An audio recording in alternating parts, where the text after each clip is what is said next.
ओम ओम। संसार में तो सबसे उत्तम है ध्यान की विधि। अब हर शास्त्र में ध्यान की विधि है, कहीं मंत्रों के आधार पर है, कहीं प्राणवायु के आधार पर है, कहीं योग विद्या फिजिकल के आधार पर है।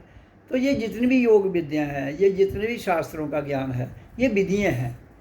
तो कोई भी विधि जो है वो कहीं से भी उठा लो। अब जब कृष्ण कहता है कि ध्यान की विधि क्या है, कि अर्जुन तू अपने आप को एक ऐसा आसन लगाओ जो बैड कंडक्टर हो, और धरती से ना वो बहुत डाउन हो ना बहुत ऊंचा हो, नॉर्मल जैसे हम बैठे हैं।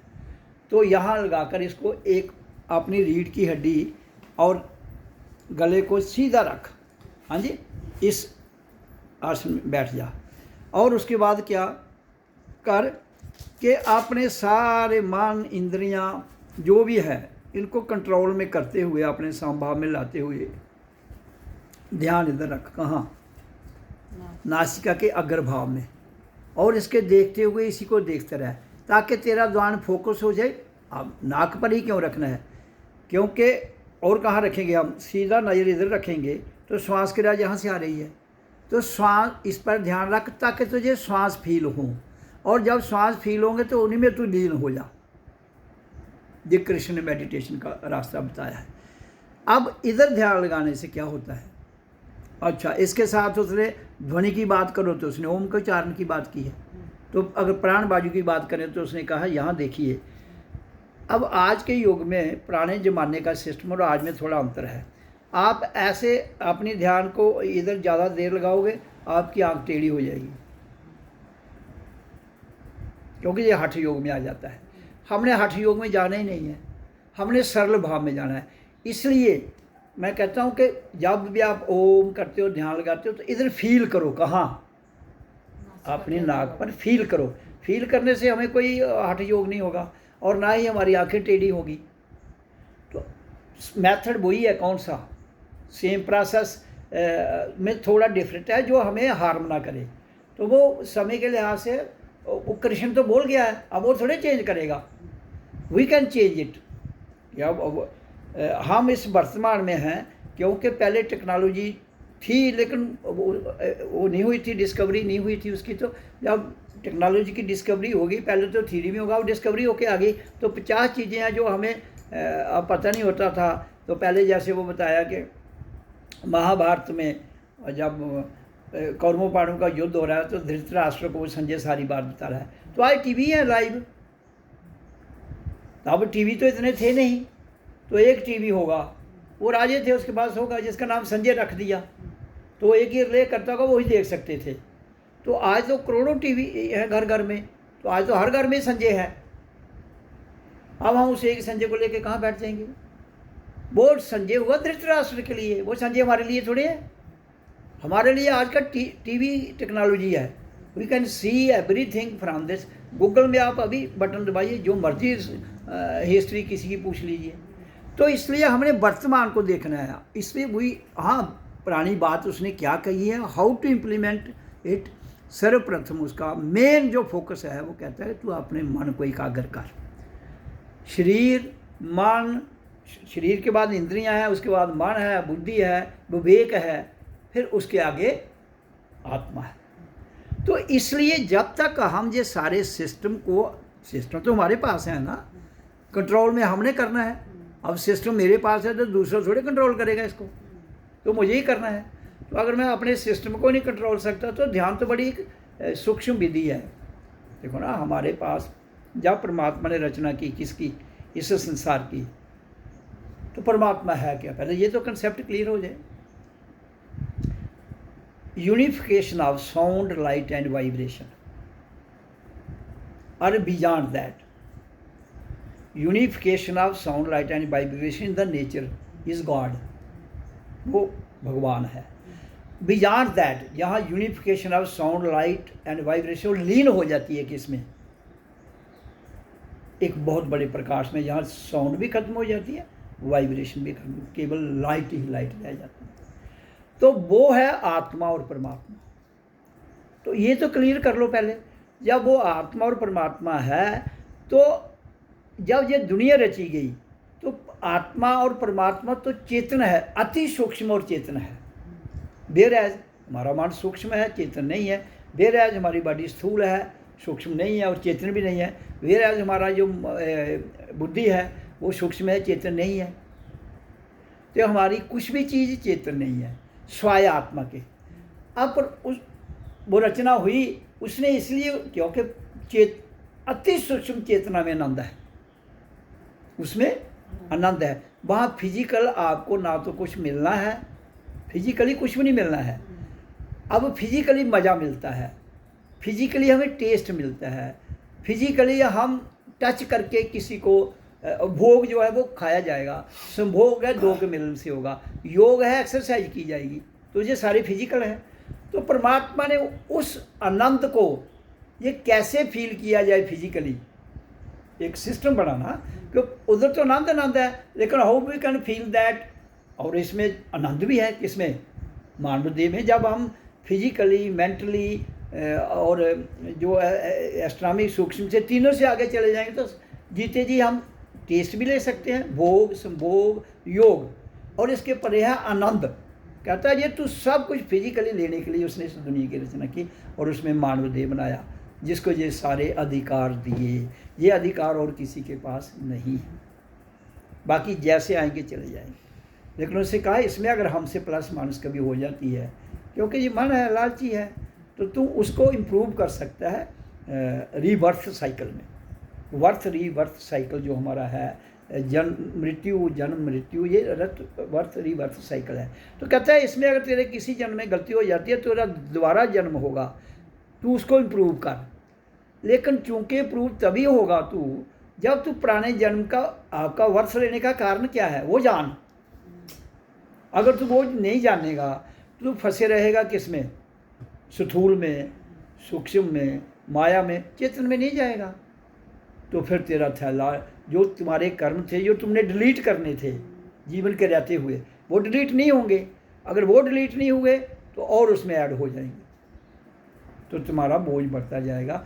फिर तू काल के रिसाइकिल में चला जाएगा, मतलब फिर तू शरीर छोड़ देगा, फिर तेरा वर्थ से रिबर्थ होगा, फिर और बोझ बढ़ता जाएगा। बढ़ते बढ़ते बढ़ते तू इतना भारी हो जाएगा कि तेरे लिए इस धरती से मुक्त होना मुश्किल हो जाएगा, जो आज की स्थिति हो चुकी है, जो आज की स्थिति है। ये जितने गुरु हैं किसी के पास पावर नहीं है कि वो किसी भी जीवात्मा को अपने लेवल पर भेज सके ऊपर। This power lies only with me in the world, in the universe. मेरे को एक ही एक्स्ट्रा चीज़ है जो कोई नहीं कर सकता। मैं किसी भी आदमी को, वो भजन करता है या नहीं करता है, करोड़ों पाप भी की हूँ, I can send him to the सूर्य लोका, लहर होगी मेरी। तो जब मैं बताता हूँ कि मैंने 200 करोड़ जीव आत्मा को मुक्त किया है, उन्होंने मेरी भक्ति की है नहीं की है मुझे थोड़े पता है, तो या की नहीं की उसका, लेकिन मैंने उनको उस दिन लहर ही कर दी मुक्त। और भी कई बार करता हूँ। आज तक मेरे इस जब से मुझे रियलाइजेशन पूर्ण हुई है तब से, उसके पहले ही हो सकता अपने आप हो जाती होंगी, तब मुझे ज्ञान नहीं था। अब मुझे ज्ञान है कि आई कैन डू दिस, तब ऑटोमेटिक होती होंगी। क्योंकि जो हमारा करैक्टर है बेसिकली स्पिरिचुअली वो लूज नहीं होता है। परमात्मा का आदमी उस करैक्टर में वो चाहे कुछ भी करे जहाँ, उसको फ़र्क नहीं पड़ता है। क्यों नहीं फ़र्क पड़ता है? क्योंकि हम ऑलरेडी मुक्त हैं, आत्मा ऑलरेडी मुक्त है। तो अगर जीव को ले लेती है तो वो अपने कार्य के लिए वो सब कुछ करते हुए भी, गीता में कृष्ण कह रहे हैं मैं सब कुछ करते हुए भी मुक्त हूँ, मैं करते हुए भी कर्ता में रहता हूँ अर्जुन। तो वो कृष्ण ये बात कर गया तो हम उस कृष्ण की को थोड़े लेके बैठे। मैं तो इसको इसलिए रेफरेंस में बताता हूँ कि लोग शास्त्रों को, ग्रंथों पर विश्वास करते हैं, otherwise there is no need. मुझे कोई ज़रूरत नहीं है किसी शास्त्र की, वेद की, शास्त्र की, कुरान, पुराण, गीता, किसी की भी मुझे ज़रूरत नहीं है क्या करने की, एक्सप्लेनेशन करने की। लेकिन जनता फंस चुकी है, इसलिए उनको छोटे छोटे रेफरेंस देता हूँ कि वहाँ क्या लिखा है, हमें उसमें जाना है। अब कृष्ण की बात सुनो तो हर बच्चा जो अब कृष्ण है, वो भी बचपन में अगर वो करता था अपनी लीलाएं, तो हर बच्चा करता है। सेम टाइप, कोई फ़र्क नहीं होगा। अब फ़र्क वही होता है कि जो राजे के घर में पैदा होता है उसकी लीलाएँ व्याख्यान में आ जाती हैं। नॉर्मल आदमी 99% लोग तो नॉर्मल हैं, उनकी व्याख्यान में नहीं आती है, उसकी व्याख्यान में आ गई। तो हर कोई अपने आप को कृष्ण जान भी सकता है, मान भी सकता है। और उस कृष्ण की मशहूरी हो, ये तो ठीक है, उसने लीला की मशहूरी है। राम भी आया, वो भी राजा था। ये सब राजाओं को ही क्यों मशहूरी होती है? क्यों कि जो सत्ता में बैठा हुआ व्यक्ति है या जो कहीं पदवी में, सत्ता में, धन में, दौलत में हुआ, उसका ही इतिहास लिखा जाता है। क्योंकि संसार तो माया है, ये तो माया भी जाल है। इसलिए इस माया भी जाल को ये काल है, और काल हावी है। मन काल का दोस्त है, वो हावी है। बुद्धि उसकी बहन है, वो हावी है। तो हम पर मन, बुद्धि, इंद्रियां, ये उसके सहयोगी हैं। ये सब इंसान पर हावी है। तो गीता में क्या ज्ञान दिया जा रहा है? कहते हैं इन सबको कंट्रोल कर अर्जुन, फिर ध्यान लगा, फिर तू मेरे को मिलेगा। मेरे को मिलने करता है, फिर तू मेरे भीतर ही आत्मा है। अर्जुन भी हमारे भीतर है, कृष्ण भी है। तो मन है अर्जुन, तो कृष्ण है आत्मा। तो कहते हैं मन को आत्मा की ओर ले जा, ये बड़ा गड़बड़ है। मन जो है हमारा, ये 90% अवचेतन फॉर्म में रहता है और 10% ये चेतन फॉर्म में रहता है। तो अवचेतन सोया हुआ है, ड्रीम आते हैं, वो सच्चे नहीं होते हैं। तो 90% से फेक है। 10% जो सही है उसमें भी परम सत्य में नहीं है, वो संसार के सत्य उसमें लिप्त हुआ है। लेकिन हम तो संसार के सत्य से परे जाना है, तो वो कब जा पाएंगे? वो तो कैंटिया में जाइए थोड़े पता जाना। वो तो एक शुरुआत हो सकती है किसी चीज़ की। अब कायदे में बच्चे को क्या क्या प्ले वे स्कूल ये वे वो रखे हैं बच्चे के लिए, बाद में तो उनकी ज़रूरत ही नहीं है। तो ये कि प्ले वे से निकलते नहीं सारी उम्र। कौन? हमारे प्रचारक, हमारे जितने भी धर्म के गुरु हैं, ये प्ले वे से कहाँ निकलते हैं? उसी प्ले वे में बच्चों को भी फंसा रहे हैं उनको। उनमें से खुद तो पहले निकलो तुम। जब ये खुद ही नहीं निकले हैं तो इसलिए हम भ्रमित हो जाएंगे। जितने भी सत्संगी आते हैं, क्यों ये इनकी उन्नति नहीं होती? क्यों ये प्रथाएं नहीं छोड़ते हैं? ये मान्यताएं नहीं छोड़ते हैं? हमारे पास जो सत्संगी आते हैं, अगर मैं 1988 से सत्संग कर रहा हूँ, तो 98 से लेकर आज तक कितने साल हो गए? 37 साल। तो मुझे 100 लोगों की ज़रूरत है। 37 लोग नहीं, अभी तक 37 लोग नहीं तैयार हुए। तो एक अर्थ क्या हुआ? मतलब जी फंसे हैं कहीं ना कहीं। कोई कृष्ण से जुड़ा है, किसी ने कृष्ण की जंजीर डाली है, किसी ने राम की डाली है, किसी ने राधा की डाली है, किसी ने सीता की डाली है, किसी ने हज़रत मोहम्मद की डाली है, किसी ने कुरान की डाली है, किसी ने बाइबल की डाली हुई है, किसी ने सब जितने ग्रंथ हैं उनकी जंजीरें इनको डली हुई हैं। अब जंजीरें तो कहते परमात्मा है, जंजीरें तुमने डाली है, मैंने थोड़ी डाली है। मैंने अगर कोई व्यक्ति यहाँ आता है अपना उद्धार करने के लिए, उद्धार करके चला जाता है। वो उसका रोल था, करके चला गया। You should know your own role. हम क्यों आए? हमें अपना रोल देखना, कृष्ण की कैसे क्या करना है, हमें राम से क्या लेना देना है? हाँ, उनकी कोई कही अच्छी बात है, उसके द्वारा तुम उसमें देख दो अगर ठीक उतरती है, नहीं तो उसको बदल दो। जैसे मैंने ध्यान की विधि को कहा कि उससे आपकी आंखें टेढ़ी हो जाएंगी, तो बदल दो उसको। तो इसलिए मेरा कहने का भाव ये है, क्या फंस चुका है आदमी कहाँ? अब जैसे हर धर्म के जो जितने भी धर्म धरती पर पनप रहे हैं, सब ने, अब मस्जिद भी तो एक किस्म का मकान है, मंदिर भी, गुम्पा भी, गिरजाघर भी, और कोई अगर स्थान है, सत्संग हाल भी, मेडिटेशन हाल भी, क्या है? वो सारे स्थान हैं, वहाँ बैठ के किया जाता है। तो ये सब बैठने के स्थान हैं। मेरा मैं जो बताना चाहता हूँ, जो मेरी क्रांति है, वो जो कहती है कि सर्वप्रथम हमें through self realisation we have to go into awareness. हमें अपनी पहचान करते हुए जागृत अवस्था में जाना है। वो क्रांति है। वो क्रांति आ जाएगी, फिर हमारे अंदर से भेदभाव खत्म हो जाएगा। तब तक नहीं होगा। कोई डीसी बन जा, कोई जज बन जा, प्राइम मिनिस्टर बन जा, ये बुद्धिजीवी लोग हैं।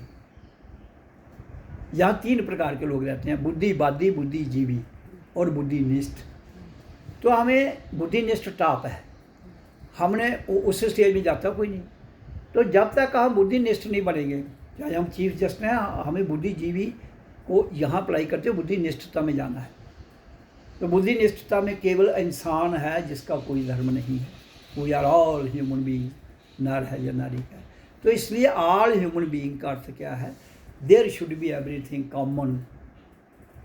मेरी भी वही डिमांड है, रोटी कपड़ा मकान। शरीर की डिमांड क्या है, रोटी कपड़ा मकान। आत्मा की तो डिमांड ही कोई नहीं है, लेकिन उसके जब तक वो जीव आत्मा है तब तक हमारी डिमांड क्या है, शरीर की। चाहे वो सूक्ष्म जीवात्मा की है तो शरीर होगा तो जीवात्मा भी रही, नहीं तो निकल जाएगी। इसलिए हमारी डिमांड है रोटी कपड़ा मकान दे दो। उसके लिए आप कॉमन, जैसे फौज के लिए इन्होंने कॉमन लंगर रखा है, जनता के लिए भी रख देना, क्या दिक्कत है। फौज से ये काम थोड़े रहते 24 घंटे। तो हर आदमी से जो 18 साल का हो जाता है उससे 8 घंटे काम ले, तो दिन रात में 24 घंटे हैं। हर 8 घंटे के बाद 3 शिफ्टें लग जाती हैं। तो आदमी को, नर हो या नारी, सबको 8 घंटे काम करना है। तो 3 शिफ्टों में जो काम आपका 3 साल में होता है वो 1 साल में हो जाएगा। तो ऑटोमेटिकली आपकी इकानमी में बेहतरी होगी, तो आप अमीर भी बनेंगे। और कॉमन लंगर में जो जो सब खाएंगे, खाओ, सिंपल, ना कोई बीमार होगा ना कुछ होगा। तो उसके साथ common meditation hall, everybody should go there, he should sit there. अगर कोई किसी को कहता मैंने ओम नहीं करना, कोई तो दुआ कहता अल्लाह हुआ, ना फिर ओम करो ना अल्लाह हुआ करो, केवल उधर बैठ के सांसों को देखो। सांस तो कॉमन है ना सबकी, वो अच्छा फर्स्ट क्लास हाल बनाओ, उधर बैठ के सिर्फ सांस को लो छोड़ो, नहीं लेनी, चुप बैठो, सिर्फ इनको देखते रहो। It should be common for all, उधर तो डिस्प्यूट ही कोई नहीं है। और किताब, nobody can read book, किताब पढ़ने की जरूरत नहीं, क्योंकि किताब हम कंडीशन हो जाएंगे, उसने ये लिखा है, उसने ये लिखा है। तो इसलिए हमने अपने सांसों को देखो, सांस तो आपकी इंडिपेंडेंट है, नहीं आएगी तो तुम गे। तो इसलिए केवल we have to watch our prana vayu, जो श्वास करे उसको वॉच करते रहो, बैठो आधा घंटा, अपने आप आपके अंदर से ट्रांसफॉर्मेशन धीरे धीरे धीरे धीरे स्टार्ट हो जाएगी। तो उधर खाना खाया, बाकी 8 घंटे ड्यूटी दो, पढ़ने वाला पढ़ने को चला जाए, काम करने वाला काम करने को चला जाए। तो लांगर एक गांव में वो, और कोई हाल नहीं होना चाहिए, ना हिंदू ना मुस्लिम, कॉमन। आपका सारा बदलाव हो जाएगा। और परमात्मा का जो कंसेप्ट है, खुदा का जो, वो भी क्लियर हो जाएगा। तो ये उन्हें नहीं छोड़ा दे, ये वो ही नहीं छोड़ रहे हैं। तो जब ये वो छोड़ नहीं रहे हैं उनकी प्रथा को, तो ये कंडीशन ही रहेंगे। इसलिए they are not title to go into the complete realisation for awareness. फिर ये अपनी पूरी पहचान नहीं कर पाएंगे जागृत होने के लिए, मजदूरी करेंगे फिर गिर जाएंगे, करेंगे फिर गिर जाएंगे। तो ये मेन समाज की त्रुटि है। तो क्यों, अब हिंदू धर्म इतना पक्का हो चुका है, मुसलमान हो चुका है, चाहे कोई पुराना या नया है। और नया ज़्यादा खतरनाक होता है। नया जरा आदमी कुछ जगह जाता है वो खतरनाक है, वो कट्टरपंथी होता है। पुराना हो जाता है धीरे धीरे ढीला पड़ जाता है। अब हिंदू धर्म बहुत पुराना है, इसलिए ये इतने कट्टरपंथी नहीं है। अब मुसलमान कट्टरपंथी है, सिख कट्टरपंथी हैं, बुद्धिज़्म, जितने भी हैं ये नए नए धर्म। इसके बाद सनातन के बाद ये ब्रांचेज हैं सारी। तो हालांकि हिंदुओं ने भी ओरिजिनल सनातन को छोड़ दिया है, इन्होंने भी सनातन को लिया है किसमें, चिन्हों में। अब चिन्ह सनातन थोड़ी है, चिन्ह प्रतीक है भाई, तो प्रतीक को इन्होंने सनातन बना लिया। लेकिन इधर हमारे धर्म में इससे आगे भी लोग बताते हैं कि हमें अल्टीमेट काल अतीत, भाव अतीत, गुणातीत, तो तुर्यातीत, जहाँ जो विचार से, बुद्धि से, ग्रंथों से, ज्ञान से सब परे है, उसमें जाना है। तो बाकी तो कोई भी कुछ नहीं कहता है। तो जो सनातन है, जो पुराना भी किसी ने लिखा है, मैं नहीं कहता वो गलत है, लेकिन हमें उस, देखो आप पढ़ के उसमें फंस जाओगे। वो पढ़ो, उसकी विधि जो मॉडर्न विधि है उसको फॉलो करो और जान लो। किसी व्यक्ति से तो जुड़ना नहीं हमने। हाँ, लिविंग बीइंग जो है, जैसे लिविंग टीचर होते हैं, हमारा उनसे रब्ता रहता है। जब स्टूडेंट है, एक टीचर है, वो रब्ता रखता है उससे, जब तक वो टीचर की उसकी लेवल में, उसकी क्लास तक वो उसको नॉलेज जब वो पढ़ाएगा तो वो सीखेगा। अगर जो मैट्रिक वाला बीए को कैसे पढ़ाएगा, इसलिए नेचुरली उसको उसके पास जाना पड़ेगा। अब पीएचडी वाला, तो पीएचडी हर कोई थोड़ी कराता है, वो कोशिश सिलेक्टेड है तो उसी से कर पाएगा ना। इसी तरह से हमारे इसमें स्पिरिचुअल लाइन में भी जो परफेक्ट लोग हैं, जो किताबों से पढ़े, जो इनसे पढ़े, पढ़ी हैं किताबें कोई लेनी थी, लेकिन उनसे परे की बात करो। लेकिन ये उनसे परे की कुत्ता है। आप वृंदावन में जाओ तो राधे राधे राधे, मथुरा जाओ तो उत्थे भी राधे थे कृष्ण, और कुत्ता जाओ अयोध्या जाओ तो राम राम राम, तो जा अल्लाह हुआ अकबर मस्जिद जाओ, तो सब ये कंडीशन हो रहे हैं। चाहे वो ध्वनि भी तो कंडीशन कर रही है, ओम भी कंडीशन करता है हमें। लेकिन मैंने आपका हुआ कि ये ओम छूट जाएगा जी, इसको छोड़ देना है। हमने कंडीशन नहीं करना है, किसी से बंधना नहीं है, ना ओम से ना प्राण बाजू से भी नहीं। धीरे धीरे धीरे ये कंट्रोल आते जाएंगे, इससे आगे आएंगे, तब हमारे भीतर बैखरी ध्वनि, आज हम इसको कर रहे हैं उच्चारण, फिर ये अंदर से जाओ। अब मैं स्वयं में इस वक्त ओम की ध्वनि अंदर से सुन रहा हूँ अनाहत, और मेरे अंदर प्रकाश चल रहा है। ऐसे सब सुनो तो ध्यान लगाओ, ये चल रही है ध्वनि, बस बैठ जाओ, आवाज़ सुनते रहो, ध्यान अपने आप चला जाता है ऊपर। कुछ करने की जरूरत नहीं, रिलैक्स हो जाओ, कुछ नहीं करना है, ना मंत्र पढ़ना ना कुछ करना। ये स्थिति जब तक ना आए किसी के अंदर, अच्छा ये स्थिति आने के बाद भी जिसको ये स्थिति आती है, ये गवर्नमेंट का फर्ज बनता है उन लोगों को प्रोत्साहन उनको दिया जाए, एनकरेजमेंट, ताकि समाज में बदलाव आए। और ये सारा सिस्टम एजुकेशन में जुड़ना चाहिए। उसमें कोई कहता है ये हिंदुओं का शब्द है, नहीं, श्वास थोड़े हिंदुओं की है, और साउंड भी हिंदू की नहीं है। शब्द तो तुम कह सकते हो ये हिंदू का मुसलमान का है, लेकिन शब्द भी किसी का नहीं। लेकिन आप चूँकि कंडीशन करके तुमने जोड़ दिया किसी को, तो इसलिए तुम ओ की ध्वनि करो। ओ तो कोई हिंदुओं का नहीं, ओ इज साउंड जो कॉमन है, जीरो, तो इसलिए वो करो, उसमें भी कोई नहीं। श्वास जो ले रहे हो छोड़ रहे हो उसको भी कॉमन है। तो हमें ऐसी चीज़ अडाप्ट करनी है जो कॉमन है, ताकि डिस्प्यूट ना हो। इधर तो रोज़ डिस्प्यूट है, कहीं वक्फ बिल पर झगड़ा, कहीं सनातन के मंदिरों पर झगड़ा, कभी किसी के गिरजाघर का झगड़ा, कभी। तो ये क्या है, एक लोगों को कत्ल करते जाएंगे तो तुम कौन सी पूजा कर रहे हो, कौन सी खुदा की पूजा? खुदा ने कहा तुम्हें ज़मीन जाके कब्जा कर लो? कहाँ लिखा है? खुदा का बयान दो मेरे को, कोई किसी ग्रंथ में भी बताओ। उसने कहा तुम आओ, रियलाइज़ करो, अपने आप को हल्का करो, तुम्हारे लिए मैंने धरती दी है, और धरती पर हर चीज़ दी है, पृथ्वी जल अग्नि वायु आकाश, 5 जो महातत्व हैं, 5 महाभूत हैं, उससे तुम्हारा मैंने शरीर बनाया, खुद उसमें बैठा हूँ, तुम्हारा नहीं, ये मेरा अपना ही है, तो मैं उसमें बैठा हूँ, तुम्हारा नहीं है, मेरा अपना है, मैं उसमें बैठा हूँ। जब मैं उसमें बैठा हूँ तो फिर तुझे काहे की चिंता है? फिर तुझे काहे की चिंता है? फिर तू कर, अपना कर्म कर। ये कर्म भूमि है, इसके 2 ही तो रास्ते, एक तो ये कर्म भूमि है, दूसरी धर्म भूमि, तीसरा तो कोई काम नहीं है। कर्म भूमि से हमने पैसे कमा कर अपना गुजारा करना है, तो इसलिए मैं कहता हूँ गवर्नमेंट काम ले लेना। ये कर्म भूमि है तो उसको हर एक से काम लेना चाहिए, और हर एक को फैसिलिटीज़ देनी चाहिए। वो गवर्नमेंट का काम है, उसका how to lead, how to इस व्यवस्था को कैसे लागू करना है वो करे। जब कुछ तुम मिलिट्री को कर सकते हो तो जनता को क्यों नहीं? बाहर सजाए रखी, इधर भी रखो सकते, रखो तो ठीक हो जाएगा सिस्टम। अगर तुम वो करोगे ही नहीं, ये मुश्किल है। वो इसलिए मुश्किल है कि तुम्हारी दुकानदारी उठती हैं, चांदे के लोगों की दुकानदारी है, तो वो चांदे, क्योंकि इंसान is very creative by nature. इंसान तो स्वभाव से, चाहे वो गुरु है, चाहे वो चेला है, चाहे वो और कोई कुछ है, दे आर ऑल, क्यों कि हर आदमी अपने अड्डे को पक्का करना चाहता है। अब जैसे जहाँ कितनी संस्थाएं हैं स्पिरिचुअलिटी के नाम पर दुनिया में, हज़ारों होंगी, हिंदू मुसलमान, और उसके अलावा फिर इनके जो मंदिर मस्जिद गुरुद्वारे और कितने घर, मुझे कोई मंदिरों मस्जिदों गोला गिला थोड़ी है। वो गिला तो इंसान को से है जो बांट रहा है, गिला उस इंसान ने है जो धर्म के नाम पर मानवता को बांट रहा है। अच्छा, इधर 2 जात है, एक है गरीब, एक है अमीर।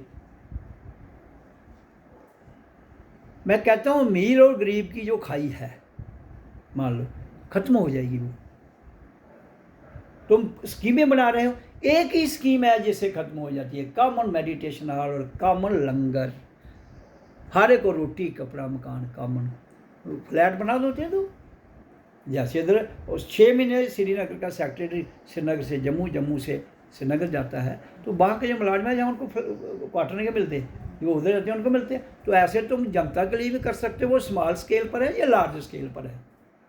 तो जब स्मॉल स्केल से तुम लार्ज स्केल पर एक काम को ले जा सकते हो, हमारे में क्षमता है, कोई मुश्किल थोड़ी है।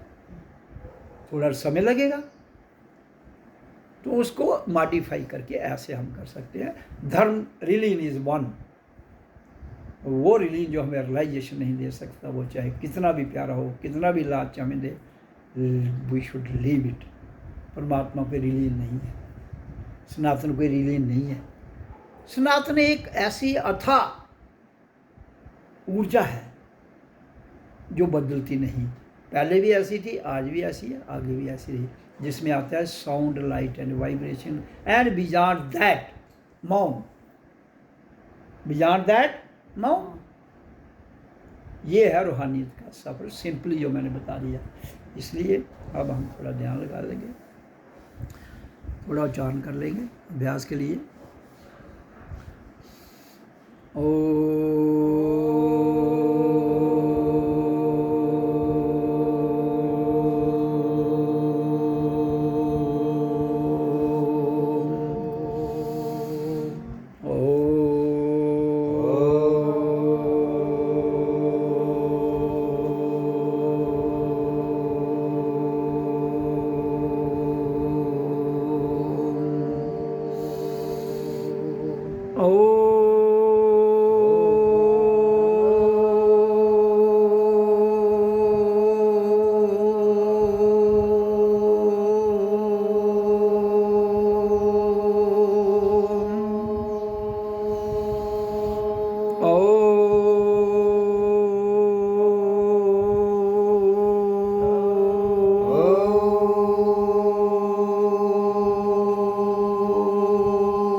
ओम ओम ओम ओम ओम। तो ध्यान की विधि के लिए पहले 5 मिनट ओम का उच्चारण करना है, जो हमने संपन्न कर दिया है। अब इसके बाद दूसरा जो ध्यान की विधि है वो आधे घंटे की होती है, उसका भी हम अब करेंगे, जिसमें हमने ओम सो अहम ओम मैं हूँ शांत भाव में इसको करना है। रीढ़ की हड्डी को सीधे रखना है, उसको करना है।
ओम ओम ओम ओम। तो ये मैंने ध्यान की दूसरी विधि 5 मिनट के लिए करवाई।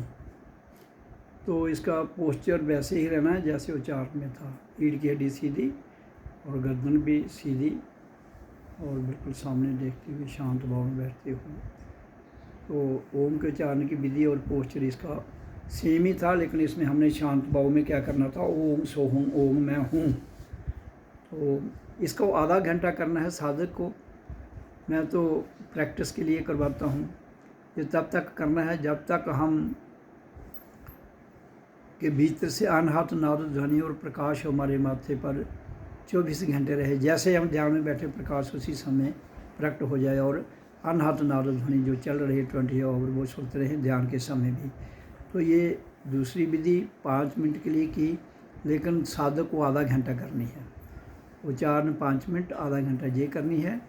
इसके बाद अब तीसरी विधि जो है जिसमें हमने केवल शांत बैठना है, रिलैक्स होके, पोस्चर वही रहेगा जो पहले था।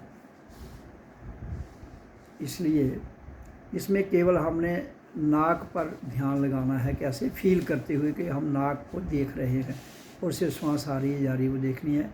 और ध्यान ऊपर भ्रिकुटी के ऊपर, ध्यान हमेशा ऊपर की साइड जाना चाहिए, क्योंकि हमारा कनेक्शन जो है वो ऊपर से टूट चुका है, उसी कनेक्शन को मिलाना है। मैं तो प्रैक्टिस के लिए करवाता हूँ।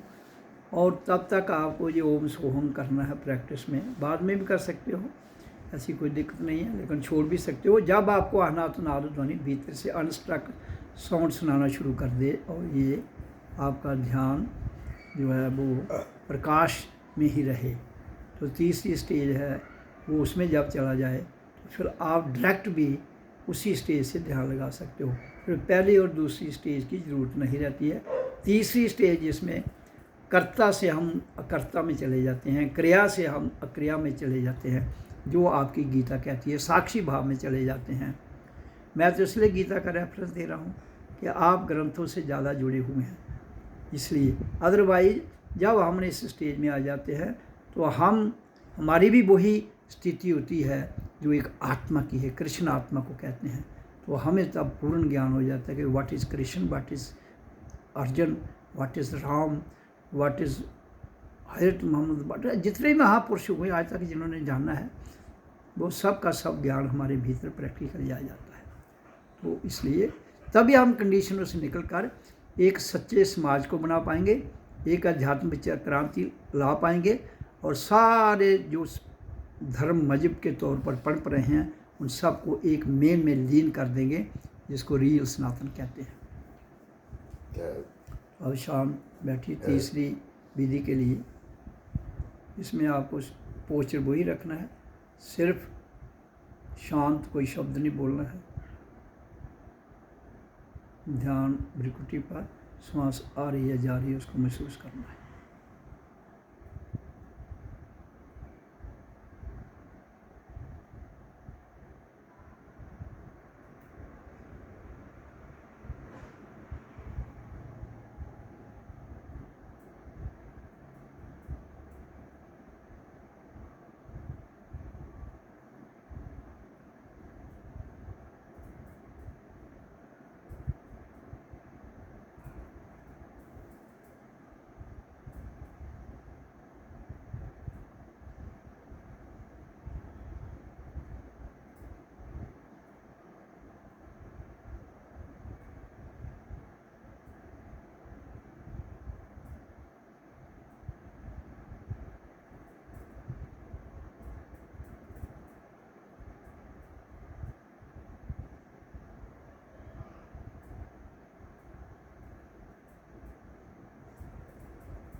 तीसरी विधि भी संपन्न करती है। आप ध्यान में ही रहिए सब। मैं थोड़ी सी वाणी को बोल दूंगा। तो ये तीसरी विधि भी मैंने 5 मिनट के लिए करवाई। मैंने कहा था ना, पहला उच्चारण 5 मिनट, दूसरी विधि की डिमॉन्स्ट्रेशन मैंने 5 मिनट के लिए दी, लेकिन उसको भी आधा घंटा करना है, तीसरी को भी आधा घंटा करना है। इसके लिए मैंने 5 मिनट की अभ्यास डिमॉन्स्ट्रेशन दी है। तो ये डिमॉन्स्ट्रेशन इसी जो दी है मैंने, फॉलो ऐसे ही करना है हमने। तो फिर हम इन तीनों विधियों के द्वारा धीरे धीरे धीरे सबसे दुनिया की सरल और सुपर टॉप मोस्ट विधि है, जिसको उच्च सर्वोच्च विधि कहते हैं। यही तीन ही है, इसके अलावा कुछ भी करने की ज़रूरत नहीं। करना रोज़ है, धीरे धीरे धीरे। जहाँ हम 3rd स्टेज में चले जाते हैं तो वहाँ से अनाहत नाद ध्वनि जो सुनाई देती है वो सुनिए, और प्रकाश 24 घंटे हमारे माथे पर रहता है, उसमें लीन रहिए। तो आपके अंदर जो कंप्लीट ट्रांसफॉर्मेशन है वो आ जाती है। और तीसरी स्थिति हमारे अंदर अनाहत नाद ध्वनि आ जाती है, तो फिर उसी एक में रहना है, फिर सब कुछ छूट जाता है। आपको भीतर से ही अपने आप से लीन होती है उस परमपिता परमात्मा की ऊर्जा से, जो सनातन है, उससे जुड़ जाते हैं। दैट इज़ द रियल सनातन, सच्चा सनातन, सत्य चित आनंद। जब हम सच से परे, चित्त से परे आनंद में चले जाते हैं तो सच्चिदानंद हो जाता है। ये तो आपकी गीता में भी लिखा है। तो इसलिए शब्दों तो वही रहेंगे, लेकिन रियलाइजेशन जो है व्यक्तिगत है हर आदमी की। जब तक ये क्रांति दुनिया में नहीं घटेगी तब तक शांति नहीं आ सकती है, और आपके पनपते हुए धर्म झगड़े से आगे नहीं जा सकते हैं। तो यहाँ मान पर प्रलय, कत्लो गारत और प्राकृत आपदाएँ इंसान को अपनी गिरफ्त में लेते हुए काल उसको ध्वस्त करता जाएगा।